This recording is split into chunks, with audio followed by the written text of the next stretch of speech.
here I'm a bit the odd man out because I'm going to talk about very, very, very small crowds. And we're not going to be bothered too much if it's the top 5 or the top 8. You've just got one person. In contrast to that, I didn't do this work alone, so there actually was a crowd involved. So I was doing this research together with Ralph Hertwig and my PhD student Nathaniel Phillips.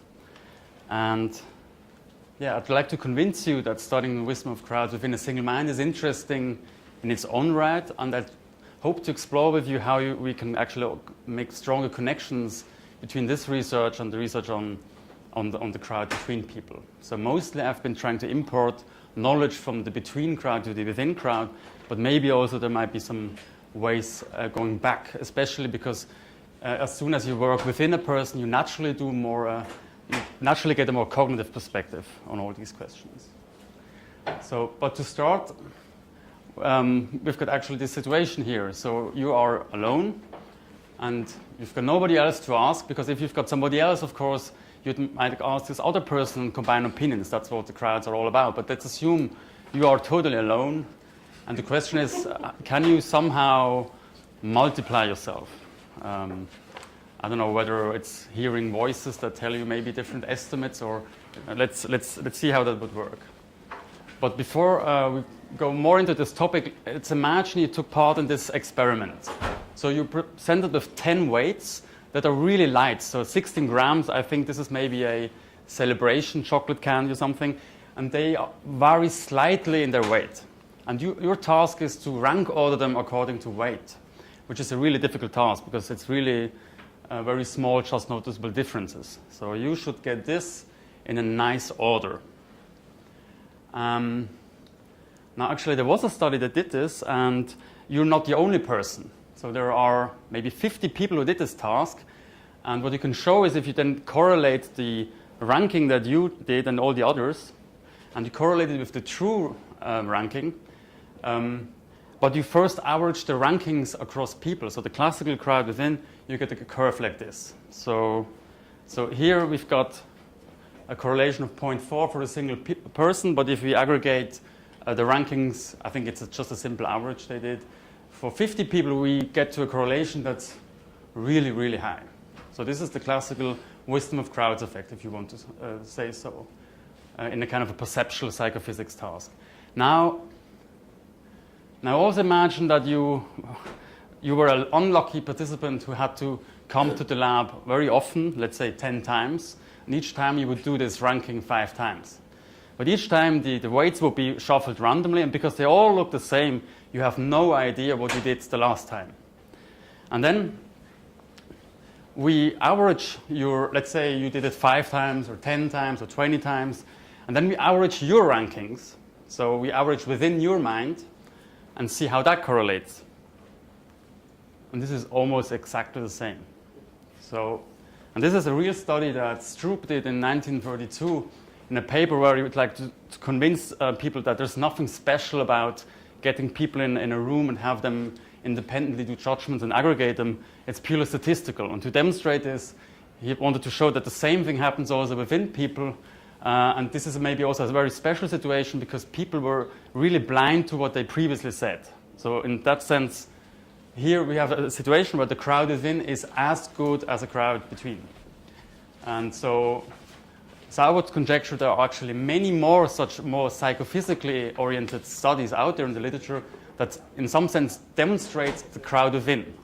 And I'm just not aware of those studies. And if you know any of those studies that lend themselves to this interpretation, please let me know, because I'm trying to collect that. But this is kind of the earliest demonstration I'm aware of the benefits of a crowd within. So averaging repeated judgments or rankings within a single person. And then, averaging observations from the same person is a huge topic, and it's used very often to increase statistical precision. So, this is large part of cognitive science psychology is about averaging multiple observations from a person. But this is maybe a bit more specific because there's actually also a ground truth you're interested in. And then, there have been some suggestions to average multiple judgments from people a bit in prescriptive literature. but to my knowledge, I might be totally wrong, so also please correct me. The interest in such a crowd within kind of re-emerged during the last 15 years. So this is a study by 1 million people here. This is one of the studies that the APA norms for citation tell you that you actually have to, I think you have to exclude Tom, actually, and have 3 dots, and then stop with Sauermann. So the APA 6 really got you. I think in the previous one would see you, and actually Gal would disappear, I think. So, and I think they showed that by averaging multiple subjective probability estimates from the same person, there is not really any noticeable benefit. And then after publishing the work, my own work, I'm going to talk about later. I don't know which of the 2 Bobs it was, but I sent them my paper, and they replied, "Yeah, that's really cool, but we did something kind of similar already in 2004." So they show that if you combine assessments that the same person does on the same target with different methods, you can also increase accuracy.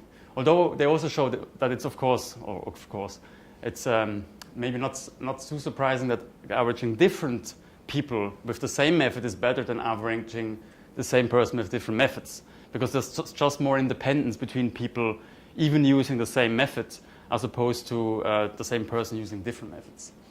And then at the time we got the reviews back from our submission, this was published, and I was like, oh no, they did the same thing. And I mean, it's not really the same thing, I would say, but it was kind of interesting to see that the other people were working on similar ideas at the time. And so I'm going to talk about this study a bit more in detail also later, and this one here. But it could be well the case that there are other studies between Stroop and, let's say, the million author paper. And so if you know anything, then please let me know. I'd be very interested. So let me give you kind of a high-level summary. So this talk might be a bit different than the others. So I'm going to present you a bit experimental data, but my aim actually is to give you kind of an overview of what I think we know about the crowd within, and also discuss open questions and connections. And if you have more questions about how something worked more in particular, please let me know, and I can tell a bit more about that or in the discussion. But from a kind of a high-level perspective, I would say it works in many domains, kind of improving accuracy by averaging multiple judgments from the same person. And Winkler and Clement showed it for correlation assessment. It has been shown for estimating proportions, like what's the percentage of people on this planet that can read and write. So there is a paper, the Rule and Paschal paper, and also the one by Johannes Müller-Trede and others, Jurian and Benjamin. We showed it originally with historical dates, so in which year were bacteria discovered.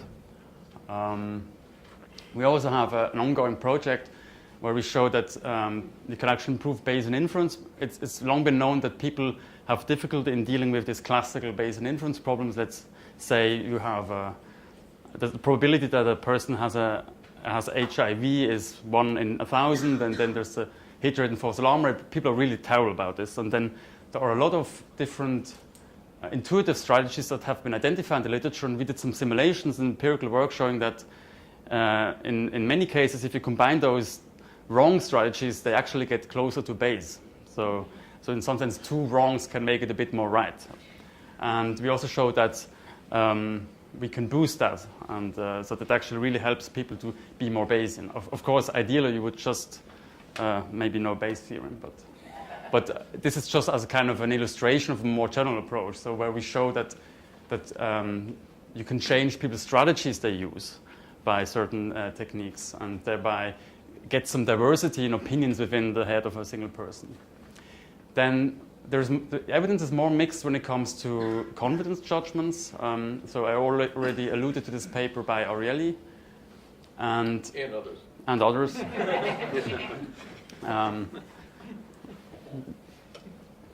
Actually, papers on the crowd within should only be authored by a single author, I think. So, and we have some data that we're analyzing at the moment where we did find a benefit. But I'm actually very excited to hear about the different ways that we've seen how to analyze confidence judgments, and I'll also be interested to apply the area under the curve technique to also get a bit of better feeling what's happening there. And for what Johannes called general numerical questions, so these are numbers that vary over a wide range of magnitudes, like the height of the Eiffel Tower or the Mount Everest.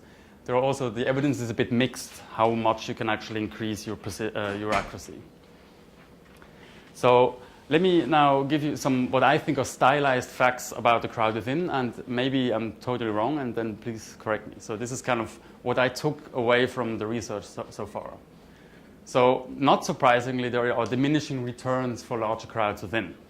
So this is data from Rauhut and Lawrence in JMP, and what you can see here is a mean squared error, and here are the number of judgments.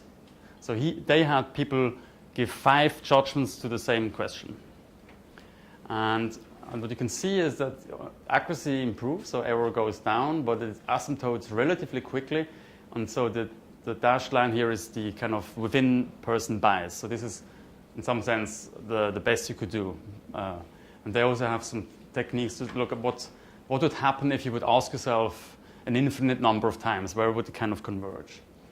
And so this is maybe not so surprising. We know that the benefits of adding more people diminishes, and so it's the same for the crowd within. And actually, it levels off even faster than for different people. And one of the reasons for that is because people's judgments are more correlated, the leveling off happens quicker. So the leveling off, so you actually get more benefits from adding more people if they are independent, obviously.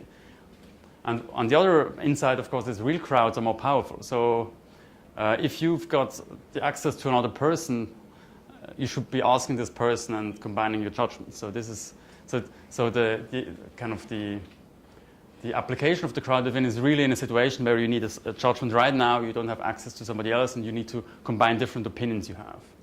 So here we see what would happen if you average 2 people, 3 people, and so on. And this is the population bias. And so you can see that, first of all, you get more accurate judgments, and it levels off more slowly, and the potential benefits down here are actually larger.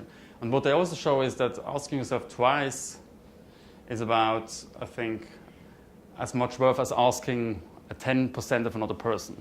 Don't ask me how that works. It might be a bit of a mess. Might look ugly to ask 10% of somebody, I don't know. But this is how much it's worth. And I think they also estimate that asking yourself an infinite number of times is only worth 28% of another person. So Can you say a word or two about how you query yourself? I mean, you don't just ask the same question over and over again immediately, right? I think this is what they did. So this data set is actually the control condition from the PNAS paper there's out there from Lawrence Rauhut about the social influence, how it destroys the wisdom of crowds. And so I think this is the control condition, and I think they work on the same item, all the 5 judgments, and then I think they get to the next item. And they actually know that they'll be asked again, yeah. Which is different from, I think, most of the other studies where people don't know that they're going to be asked again. So this is maybe an unusual data, and it could be that this kind of underestimates the potential because people, they don't get any special instructions, they just ask them repeatedly and just right after the other. So it's not really clear what people are doing here. Yeah, so we see it diminishes faster, and the real crowd is, of course, more powerful. Now, the central role of independence and diversity within one mind is nicely illustrated by a study by Hurian and Benjamin. So what they took the Woolen-Paschler study.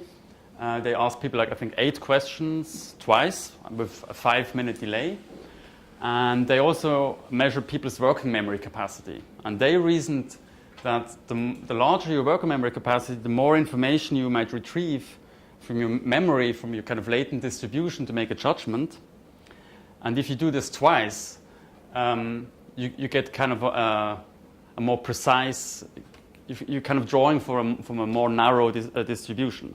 And so there's actually less benefit of averaging because you already have a quite tight distribution, whereas people with a low working memory, they just sample, let's say, 3 or 4 pieces of information, and they get a much wider, so they're kind of sampling from a wider test statistic distribution, if you want to say so.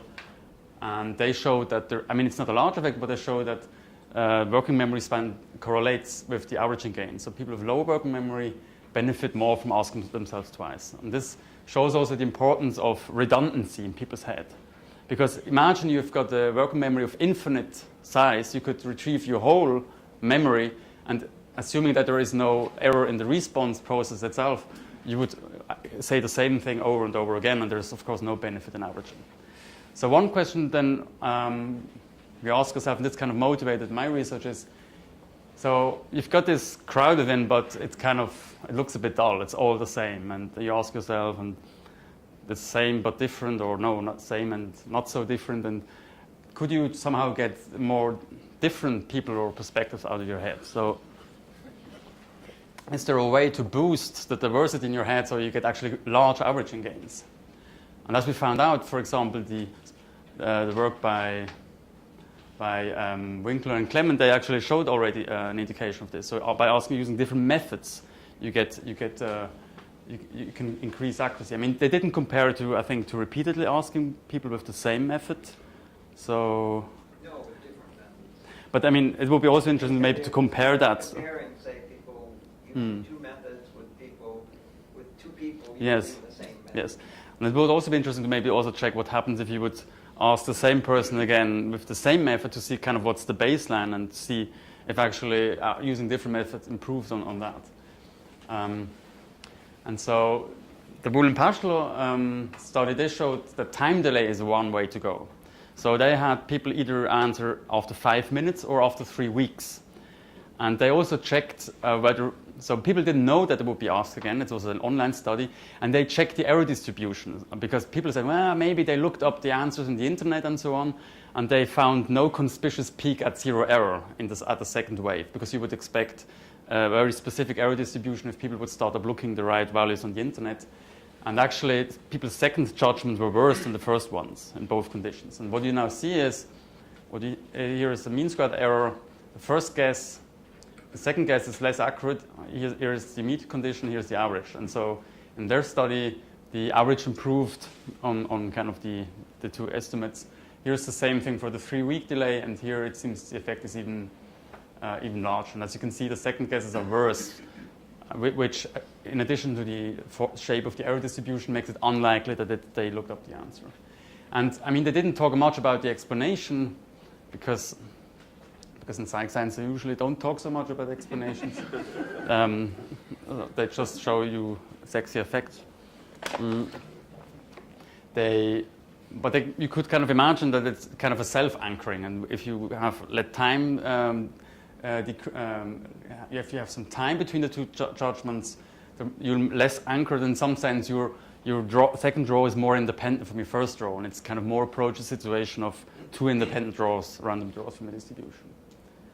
And another way to boost it is what Ralph Hertwig and I call dialectical bootstrapping, is improving judgment by averaging contradicting judgments within one mind. And so you could see the Boole and Paschler time delay intervention is, we could say, a more passive approach where you just let time pass. We were asking, could you boost it immediately at the time?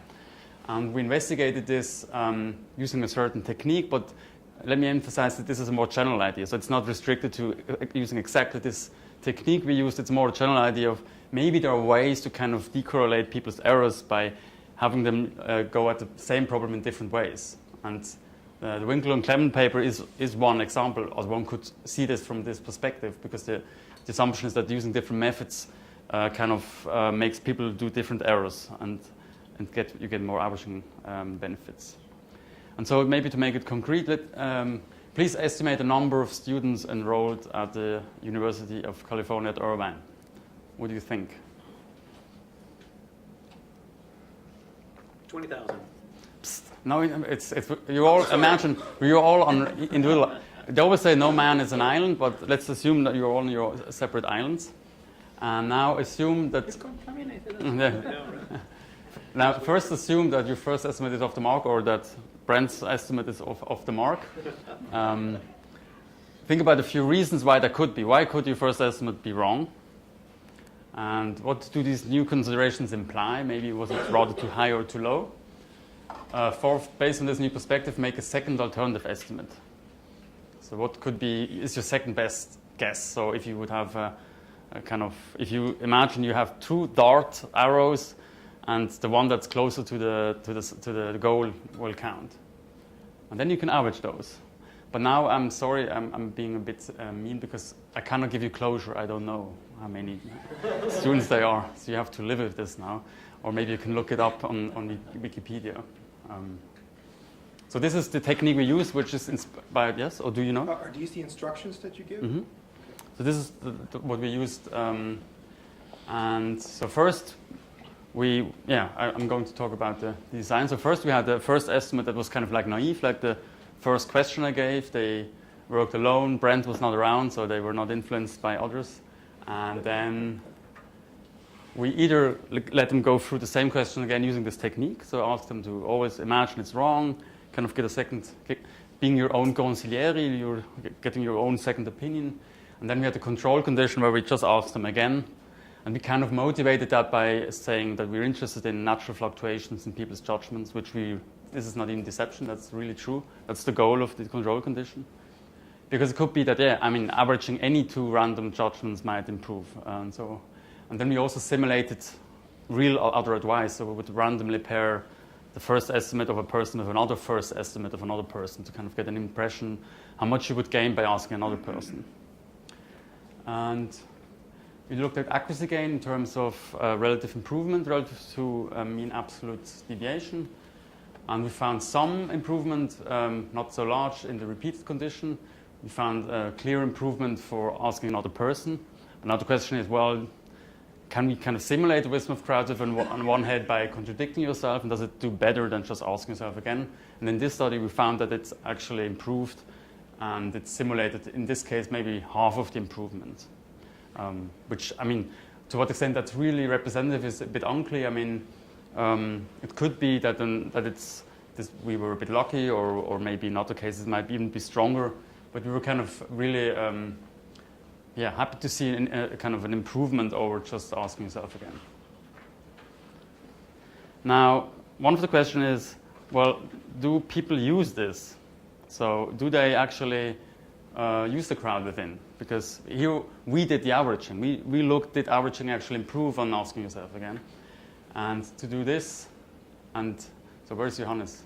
So here is, he and we at the same time did a very similar thing without knowing. So what we did is we kind of used the judge advisor system paradigm and replaced the external advice by your second opinion. So you give your first estimate, you gave your second estimate, and then we will present them to you and say, well, what's your final guess after having said 10 and 12, for example.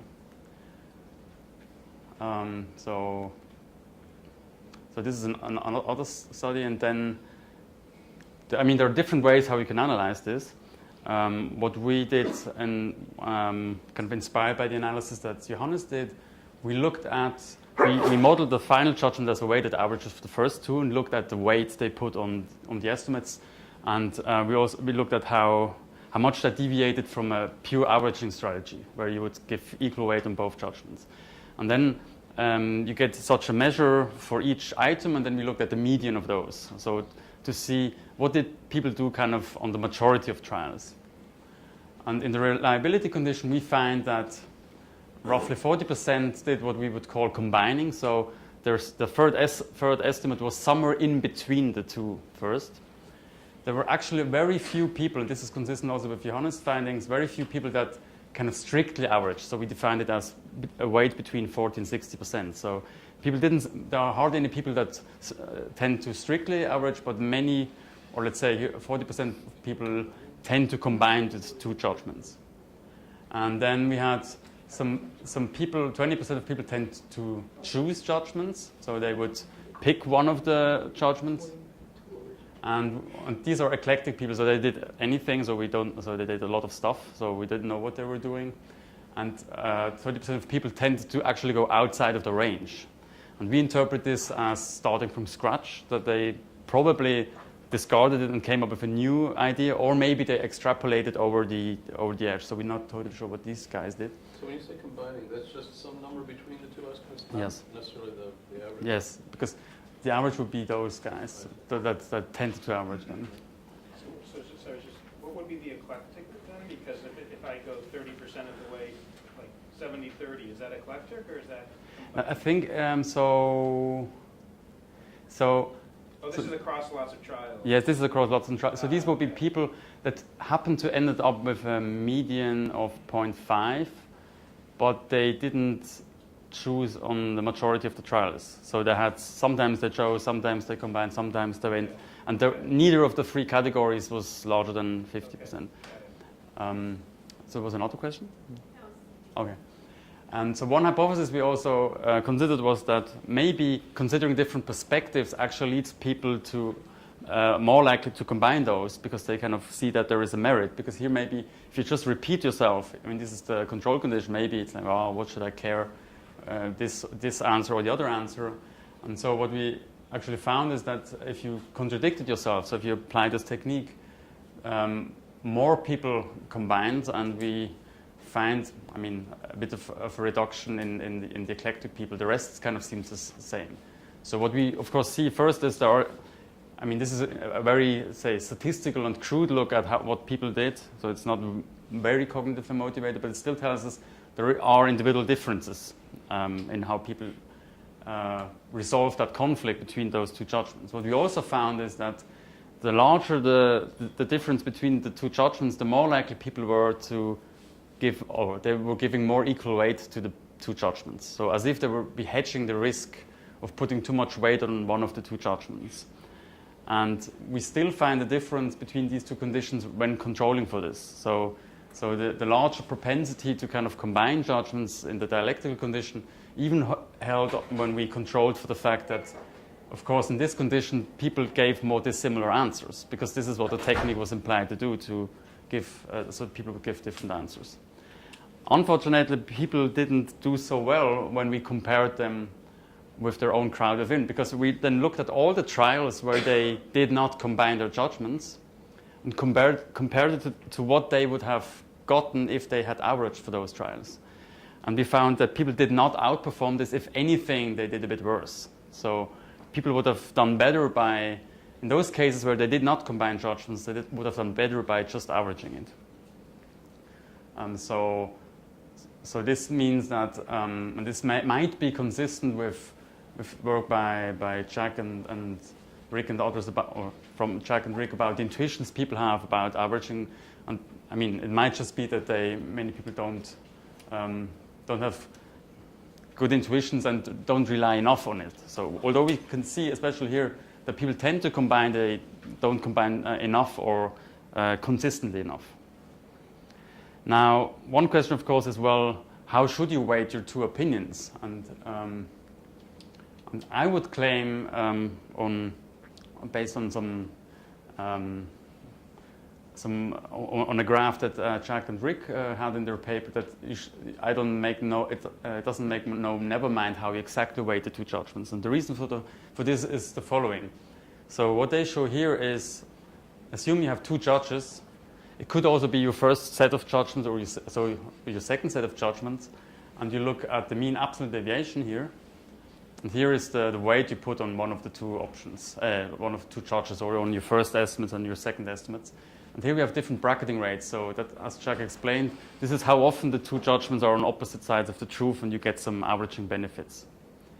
And what they showed is that if you've got a lot of bracketing, like you may get when you have different people, the error depends very much on how you weight the two sources or the two judges.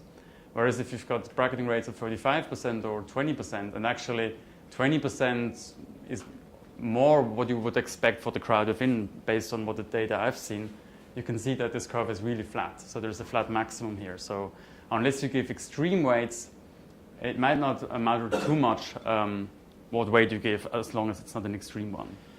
So probably it's just important to combine them in some way, but the exact weights probably don't matter too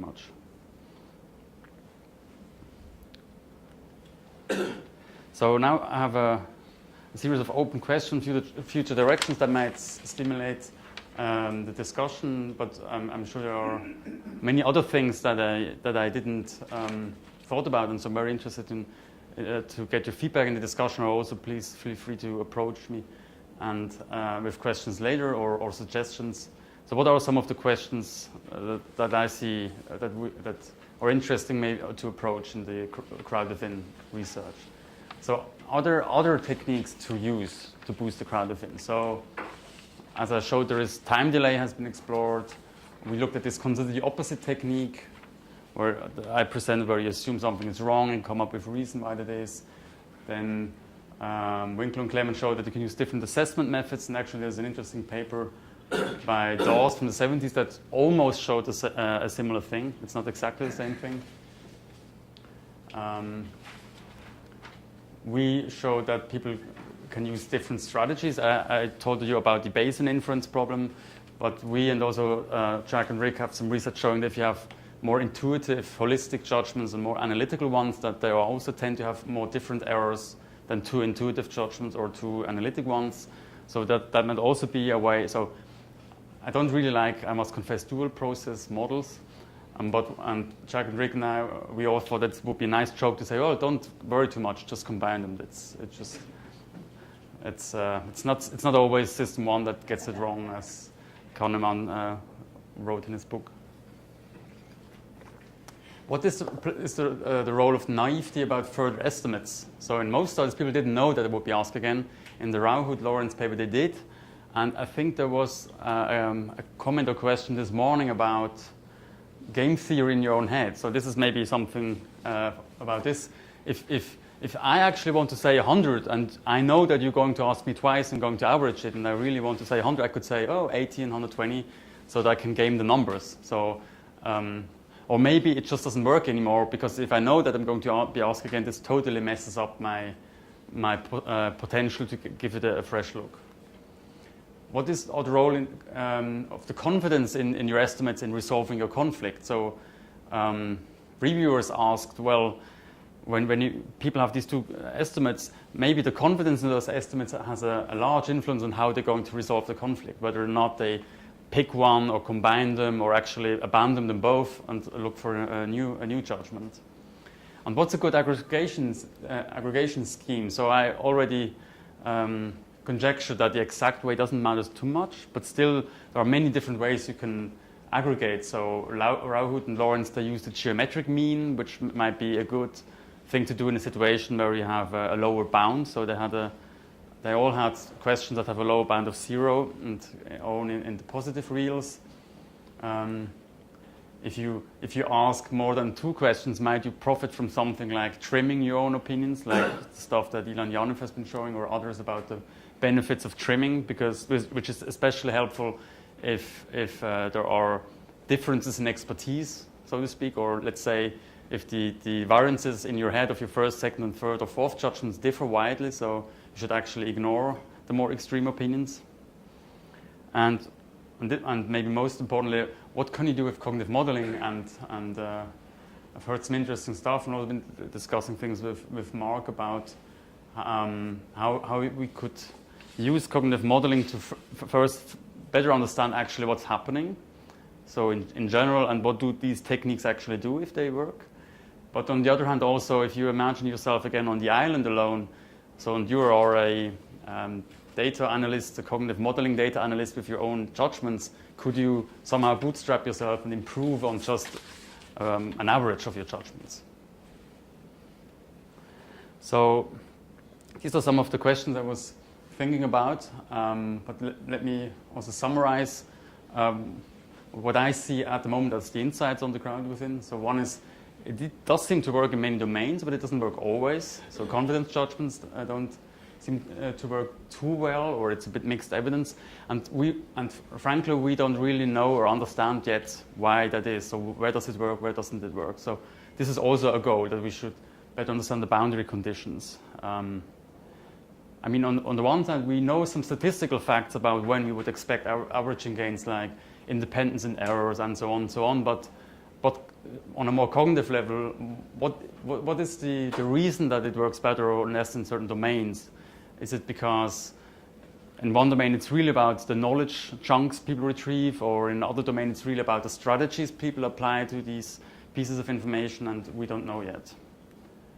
There are diminishing returns for larger crowds, so you definitely don't need such a crowd in your head. 1 or 2 voices will probably suffice. Real crowds are more powerful, so if you do have access to other people, average them. Or maybe you could probably average, if everybody made 2 or 3 estimates, you could maybe average everything. That's probably also a nice thing. So you kind of get a bit more than, you maybe can increase the crowd by averaging several judgments from people from the crowd. I showed you that the information overlap is the critical thing, so how redundant are your judgments, and so if you think that you're very forgetful or you can't keep track of numbers, the research by Hurian and Benjamin suggests that you might profit more from averaging because working memory correlates with averaging gains. Then I think one of the biggest interests I had, and maybe also my starting point, was the question how to boost the crowd within. And this, I think, is something interesting to see, on the one hand, from a maybe more applied level, how can you improve your judgment, but also helping to understand what's happening. So is it really the case that time delay reduces anchoring, and what are these techniques doing we've been using? Here I think the modeling might be very helpful, or will be very helpful. And we also found that people tend to use the dissonant crowd, especially if they contradicted themselves, but they could use it better. So they, in some sense, it's probably a very good default strategy to just mechanically average your 2 opinions, unless you've got a real good reason not to do so. So as Jack pointed out, if you really think, my first intuition is probably going to be better, or my second intuition. For example, people are notoriously optimistic when it comes to predicting costs and completion times. And this is certainly a domain where you shouldn't probably average. You should just go with your second, more pessimistic prediction. And I'd like to end with a quote from Paul Valéry, who said, "Je ne suis pas toujours de mon avis." I don't always agree with myself. And I hope to have convinced you that that's not necessarily a bad thing. Thanks.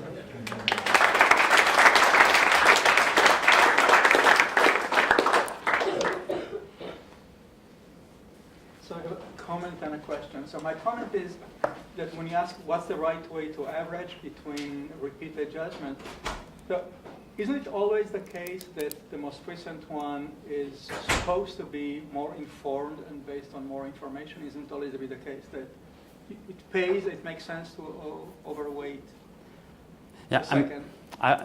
This certainly is also my intuition. But when we look at the data, for example, the Wool and partial data shows that the second ones are less accurate. Yeah. So the question is, why is that? So, and I think this also relates to what Jack and Rick call this, what's it called, the level 1-2 distinction. So whether, if you ask people for their judgment, do you want their private signal, or do you want them to already combine their private signal with the common signal, kind of? And here's the same thing. If you ask you for the second one time, do you give me already kind of a blended average of the first and your second considerations, or do you really give me just your second private signal? And that's not something we really understand. But I agree with that, but it doesn't.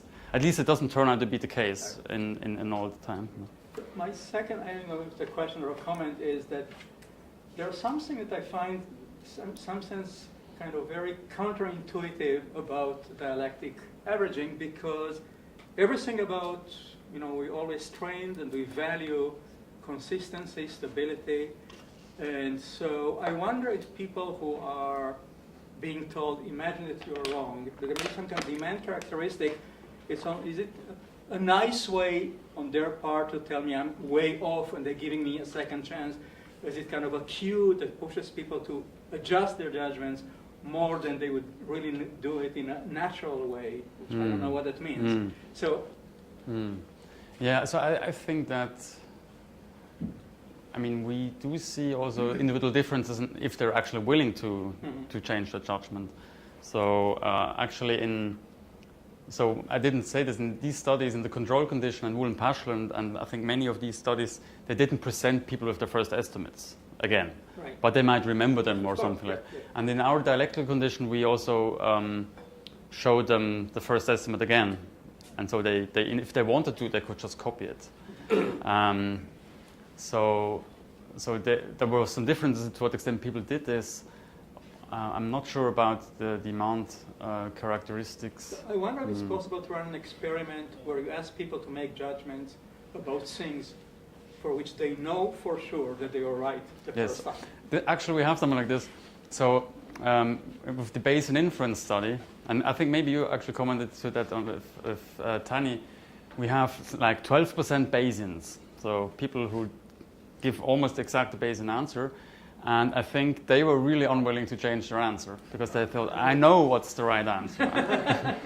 So I'm not going to do something stupid now and become Sir Ron Fisher or something. But it's a good point. So we don't really know that yet. So I have troubles keeping track, but I think. Do you think there will be learning effect in single person wisdom crowd?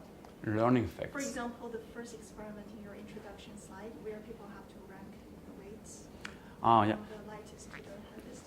So they might be learning. And if you look at, let's say 25 judgment, sample size, if you look at the first 25 versus the last 25, have you done that before?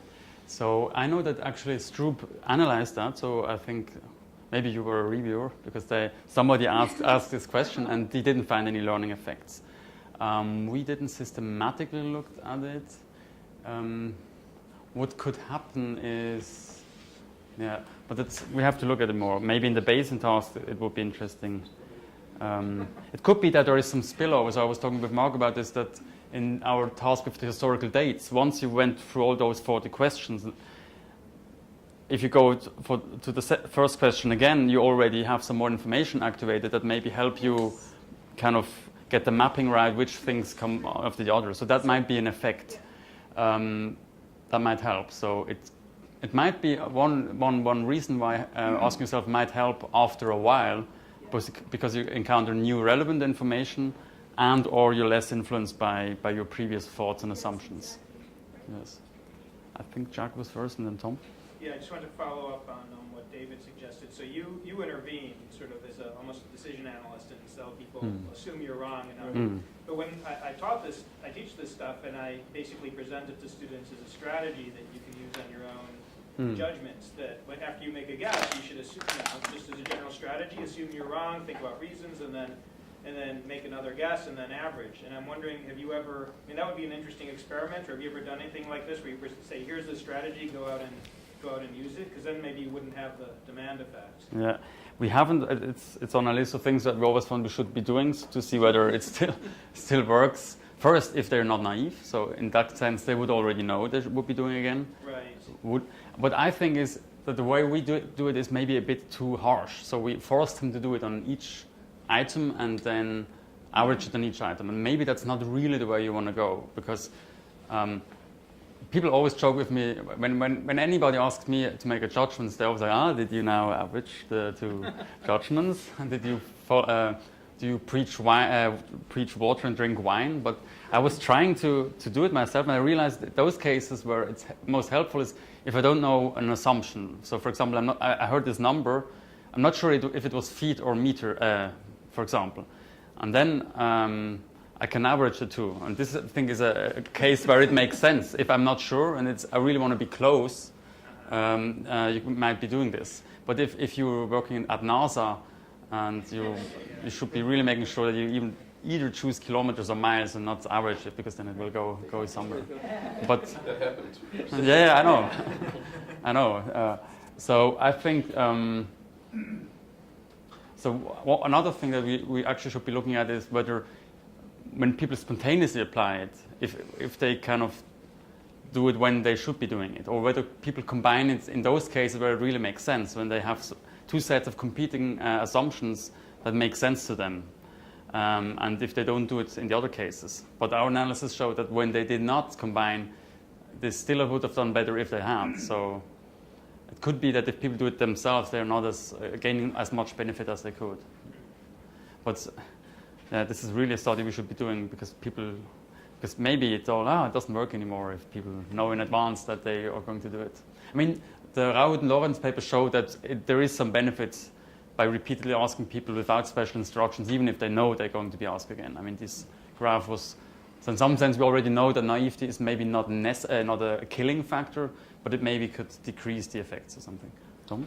I want to ask you if you've thought about this dialectical bootstrapping for situations which are not numerical. So who was the 11th president of the United States? Well, now assume that maybe you were wrong. What did he say? No, I didn't say No, whatever. Anyhow, but there's no way to average. So what could there be benefit to doing it this way, or how would you? Yeah, so in some sense, this actually, thinking about it in this way shows that this kind of research would very much profit to import more research from the memory literature, obviously, because the question is, how can you gain non-redundant retrieval cues to what you know in memory? And so this is maybe almost a bit more like, it's not an inside problem, but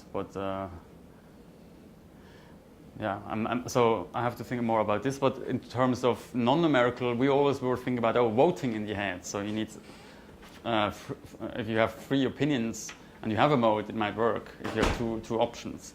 But in many situations like this, there are many more options, and you would have to ask yourself lots and lots and lots. So we haven't done anything. So I still have to think more about that. Because this also goes a bit more in terms of creativity and incubation and retrieval-induced forgetting and a lot of these memory effects that should be helpful or helpful to think about. So I think. So this is not really a question; it's more of an idea. Early in the history of artificial intelligence, there was an architecture called the Pandemonium architecture. Pandemonium architecture you might be familiar with, and this is an architecture that was used in early pattern recognition cases, where the basic architecture involved a collection of agents that are presumed to represent feature recognizers in the visual cortex that would latch onto a feature of a letter. And then they would compete using a common memory pool between themselves and eventually reach a consensus about what letter is actually being seen by the architecture. And it kind of this research kind of reminds me of these ideas that you might have multiple competing theories going on at the same time, and somehow your cognitive mind reaches a consensus. But maybe it's useful to bring up some of these other competing theories, and it might be an interesting architecture to look at. So this is something that also comes from this Marvin Minsky society.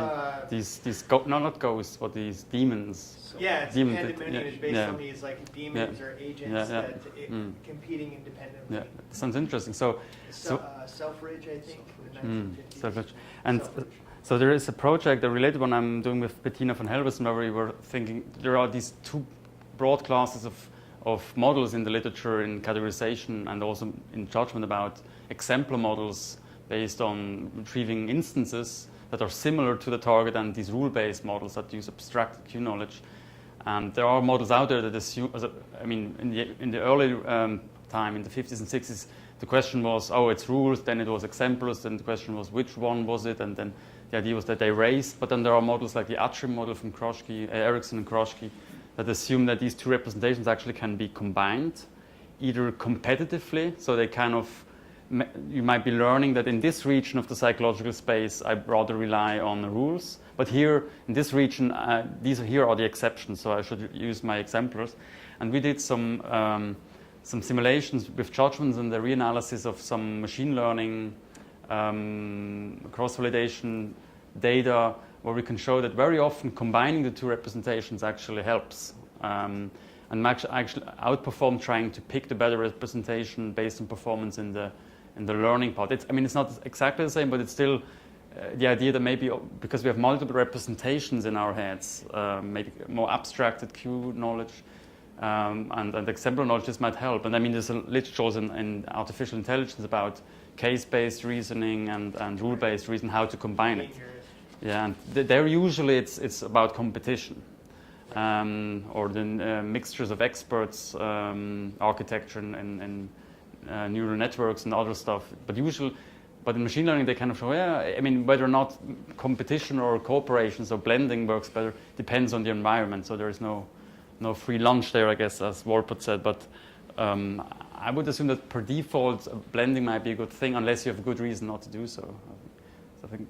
So some of this discussion made me think of if you put people under cognitive load, like making them remember something, a word or a number or something. At least in one experiment we did, we found we got people to be more rational. And so I'm wondering if you did that for these where you're combining, or like where you think combining might be a good strategy, if they're under cognitive load, they might be more likely to take some sort of simple combining solution. And so, like normally in decision analysis, we think thinking more is better. So I say we'll think hard about it, but maybe not. You know, maybe some thinking more, but not a huge amount of extra time. Yeah, that's true. So it could be, and it's of course maybe also theoretical, partly empirical question: what is actually easier? Maybe picking is actually easier, or maybe not, because you have to think about why would you pick it. But we looked at also at reaction times, and we found that when people went outside of the range, that took them much longer. Which presumably reflects that they were thinking afresh. But we didn't find clear differences between when people combined or chose. I mean, that's very, very indirect evidence, but it suggests that they might be equally easy or difficult to implement. But this is an interesting idea about cognitive load. And David? One more question? Well, yeah, I was just thinking along the lines of time delay. I wonder what would happen if you asked them once, just regular. You ask them once after a cup of coffee, or ask them once after a glass of wine. I was So I heard that the Allemans in Germany, like the Vikings of Germany, that they would, if they had an important decision, they would once discuss it sober and once drunk, and if they came to the same conclusion, they would do it. So I was also. They don't always remember the second. Yeah. So I was also thinking actually about this, whether the effect of I mean, caffeine, for example, or even new pharmacological interventions about narrowing or broadening the scope of your search and memory using the dopaminergic system. So, I mean, I think if we have a cognitive theory, so if you have research showing that this stimulus intervention or stimulant influences your memory process in this way, and we have a theory why that actually could lead to retrieval of non-redundant information, then we could actually make a clear prediction. Otherwise, I fear it's a bit like shooting in the tree and see what comes. But I like the idea. I really want to do research with coffee. Yeah. So thank you very much for your comments, and please feel free to give them more.